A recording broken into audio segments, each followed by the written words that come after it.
Alam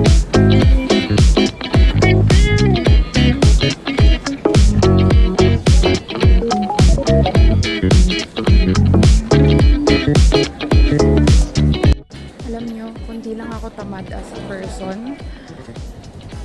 Siguro nakamaliit na maleta din ako.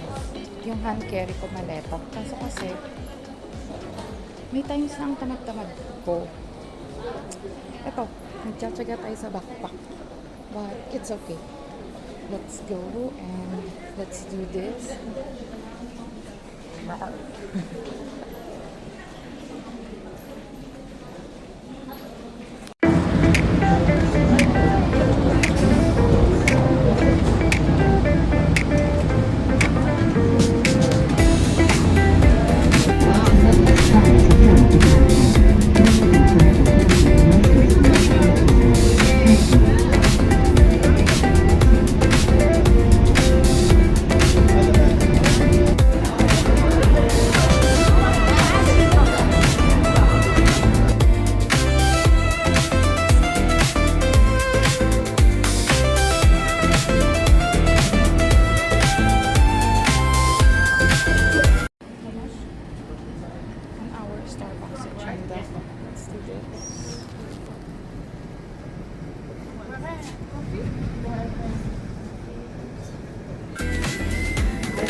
Thank you. Okay po.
Too bad.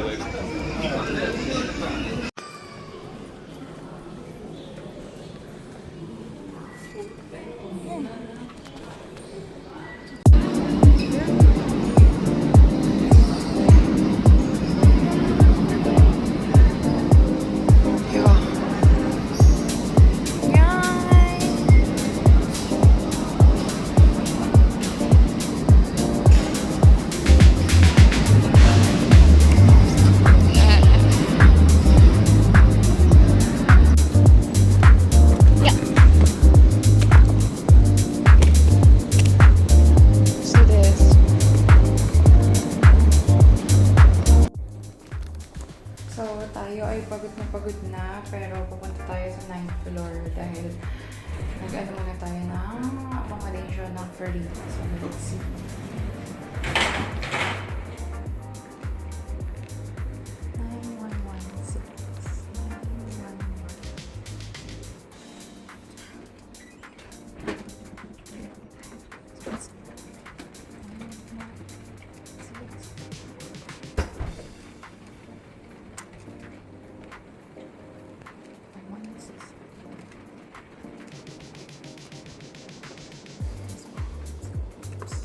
So, quick tour na lang sa magiging room ko. So, CR.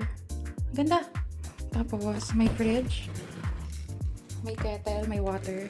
And may 2 bed. So, sabi may kasama if ever. Pero I hope so wala. Ayan, may TV din. May table. So, I'll be staying here for 2 hours.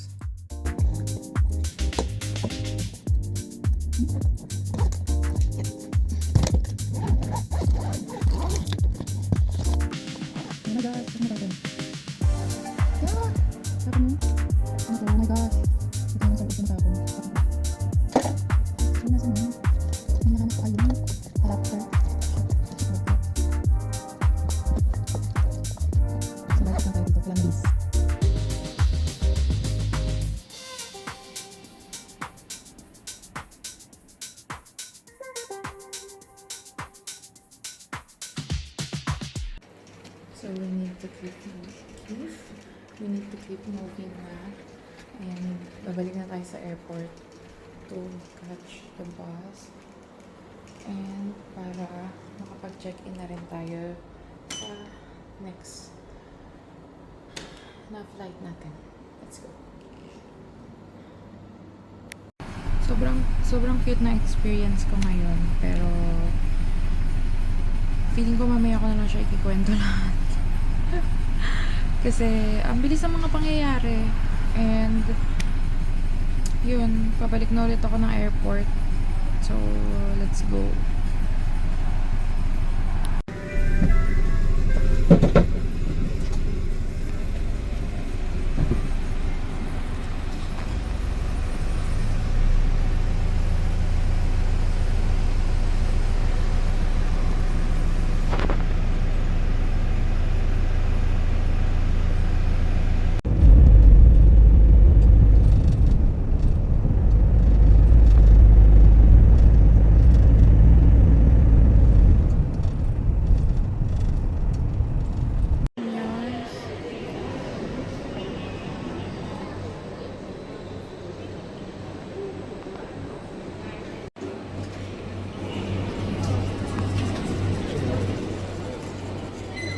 So, I'm going to the gate na. And nagulat ako dun sa nagsasalita.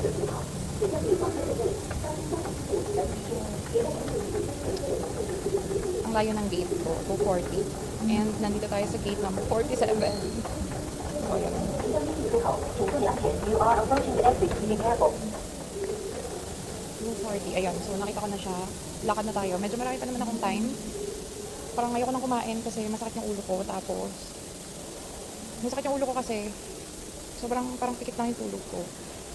Baka kasi maiwan ako. Mahirap na.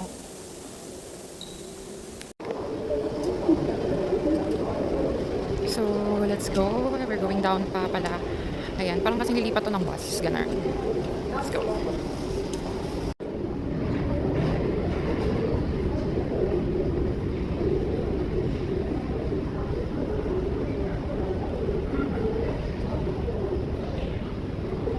Alam nyo ba, yung boarding time ko pala is, 6:50. So, ang tawag dun? Pwede pa sana ako pumunta dito ng around 6 a.m. Pero pinili ko yung 5 a.m. kasi nga, kinakabahan ako dun sa baka mahaba yung pila sa check-in, baka mahaba yung pila sa immigration. So, sobrang smooth. Tapos, like, siguro mas nagtagal pa ako sa check-in, hindi naman 30 minutes, mga ako sa check-in, mga 15 to 20 minutes ako sa check-in. Tapos sa immigration, sobrang smooth lang, like, wala pa akong 10 minutes. Tapos wala pang pila. Although, siguro kasi maaga. Pero yun, sobrang aga ko. But, let's go. So, uwi na natin ang Hong Kong.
exciting part ang mag-navigate, ang umasa sa maps, ang sundin ang instinct, lahat na. But let's go, let's do this.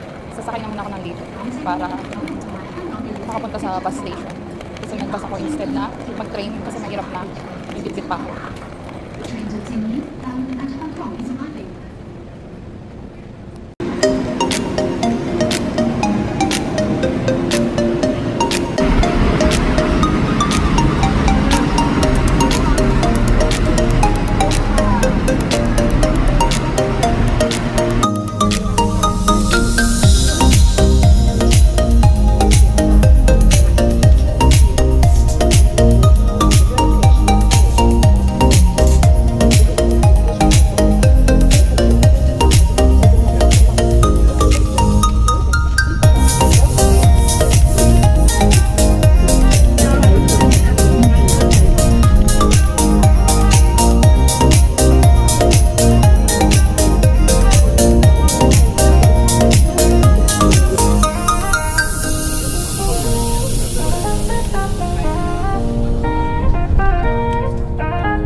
Grabe, yung pa yung hotel ko.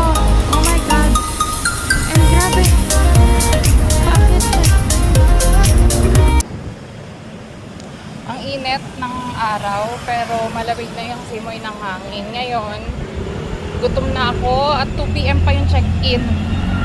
So, anong gagawin? So, maghahanap na muna tayo ng kainan natin. Let's go.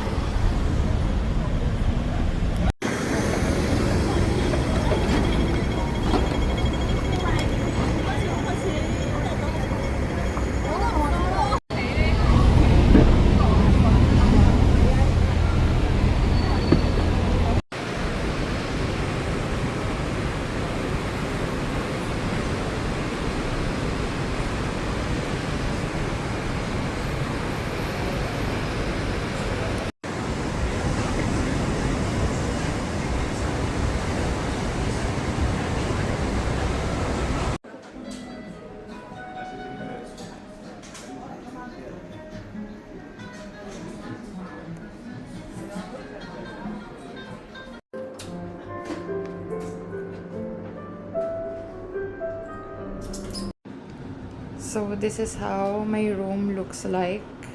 And it's good kasi, ayan, may CR, may toilet. Ayan yung, hiwalay naman yung shower niya. And may small sink. And, of course, the bed itself. Papunta na tayo sa MTR station para puntahan muna natin yung ticket natin ng 17 kasi bukod sa birthday natin is yun naman ang main goal natin bakit tayo nandito. And let's go.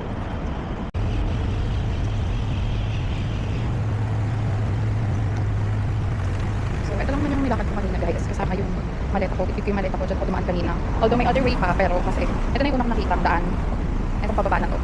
Masaya naman siya lakarin. Kaso kanina, isipin nyo, lunch yun na naglakad ako dito. So, sobrang init. So, sobrang init. Ngayon, medyo cool na yung weather. And ang ano niya lang kasi malilim naman siya and puro puno. Tapos ang cute ng mga taxi, nakikita niyo yun. Ayan. Hindi ko pa natsyempohan yung tram ng 17. Gusto ko rin siyang makita.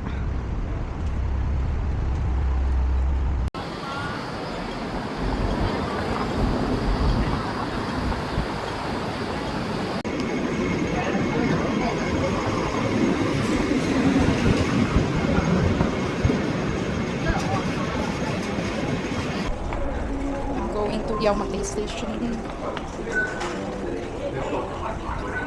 Let's see the maps. This is how the maps look like. So dito ako, okay, red station. Shuen, one line, ang sasakyan ko papuntang Yao Ma Tei. And let's see kung ano pang ma-check natin. Because this is how I really like this one. Yung ako yung magsaset ng pupuntahan ko. Pero syempre may mga nakaset na tayo like ito. Ito wala pa. So let's see. Let's walk now. Let's go.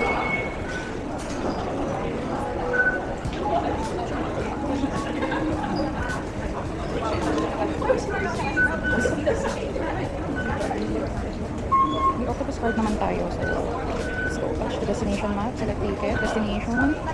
Okay. So I think hindi ko magana ang octopus card dito. Or let's see. So we're going to the Chen 1 line. Let's go. Pagpapalun ako sa bus. And let's see, sana di tayo maligaw.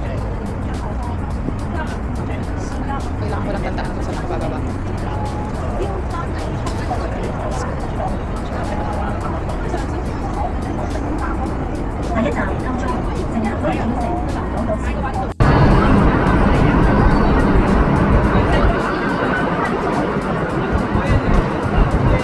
Oh my god, this is it. Confirm. Oh my gosh.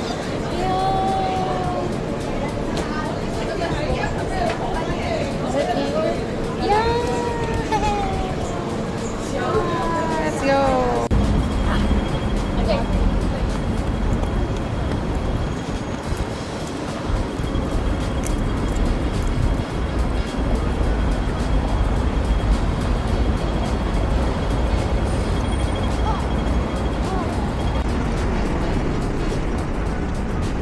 So the map says otherwise, pero dadiretsuhin na natin to since ito rin naman yung tumbok niya.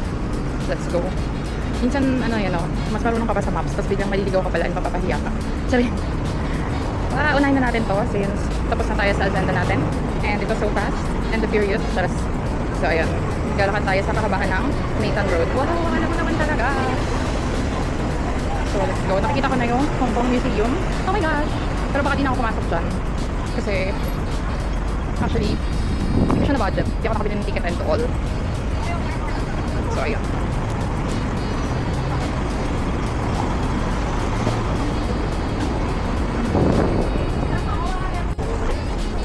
Sobrang ingat.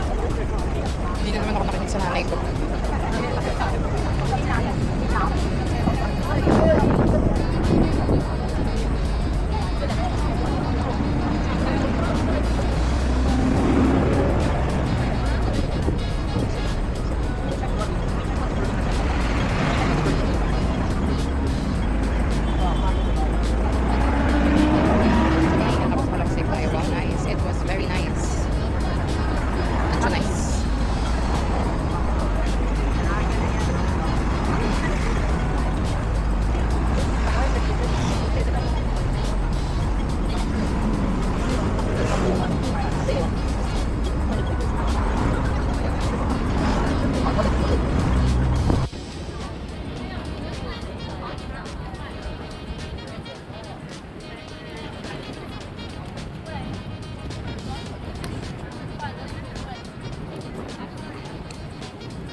companion itself.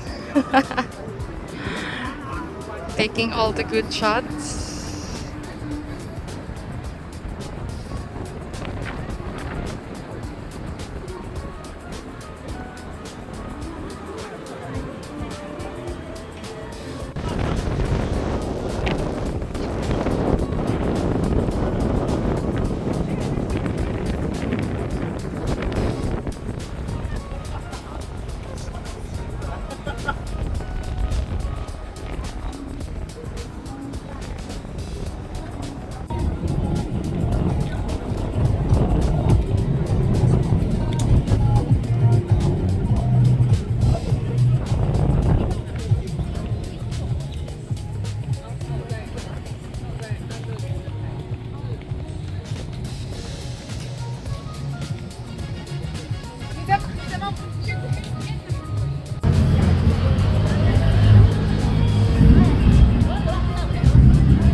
How the cardio looks like.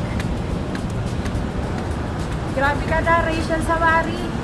Shout out sa'yo.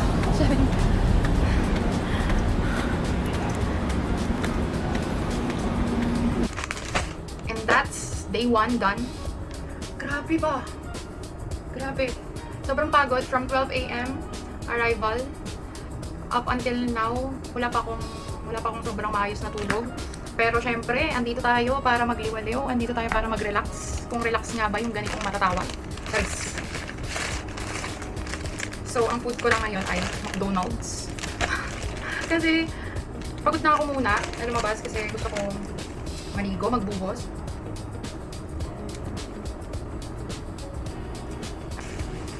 So, ayun nga, nakakapagod yung init ng Hong Kong. Malamig yung simoy ng hangin, yes, pero grabe ang init pa rin ng ng araw. And parang doon ako napagod. I mean, we all know na sanay na ako sa klima sa UAE, pero iba. Ano lang masasabi ko.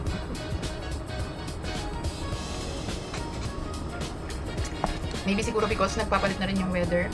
May factor din kasi yun. So yun, pero tatry ko ulit lumabas kasi nagagalit ang aking best Marce na grabe naman daw sa choices ng food, na akala mo naman siya yung napapagod sa ginawa kong lakad-lakad. Although, ang ginawa ko kasi, wala akong itinerary maliban sa concert sa Disneyland and syempre sa Macau. Pero eto, let's try kung mapupuntahan ko rin yung Hongping Village, yung Peak Tram, at yung isa pa, nakalimutan ko. Pero nakita ko na siya kanina nung pumunta ako ng Victoria Harbor. Actually, may mga nilista talaga ako, pero hindi ko na alam eh. Parang, I opt for more convenience sa akin. Tapos, yung chance na, alam mo yun, you feel local sa isang lugar yun. Hindi ko alam if ako lang ba, pero hindi ko tinitingnan ko sino yung usual na nanonood ng stories ko or ano. Pero, ulit-ulit kong papanoorin yung story. Kasi parang ang sarap tingnan ng picture na may music.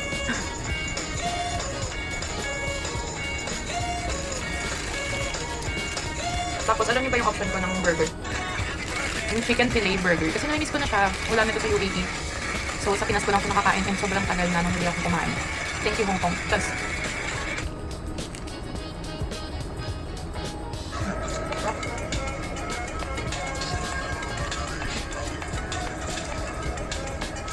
okay, may ano pala yung ano ko. Rice. Lagyan natin siya ng powder.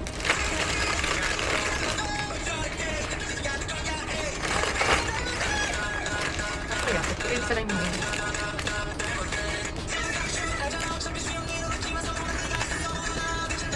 Sarang yun na yun.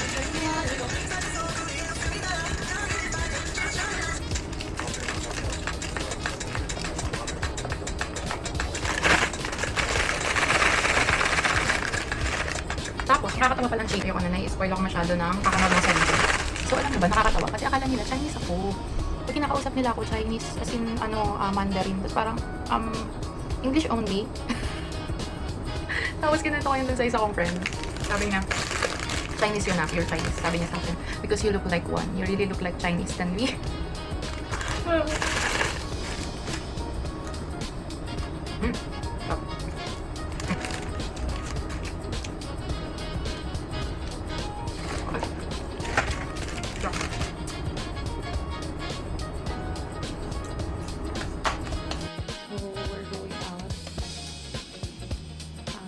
Tatry natin yung isang nadaanan ko kanina na